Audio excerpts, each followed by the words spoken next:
Okay, to give you an idea of the snowdrift, we got about 32 inches, but then with the blizzard snowdrifts. Show you this tunnel I made.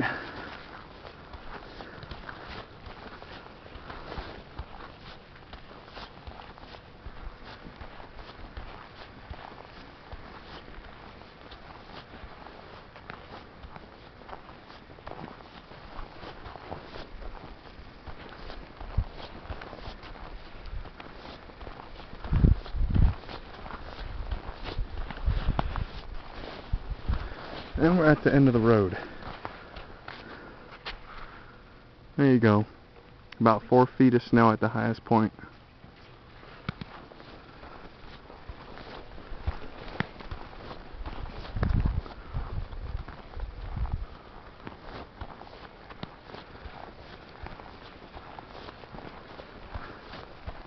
Right about here.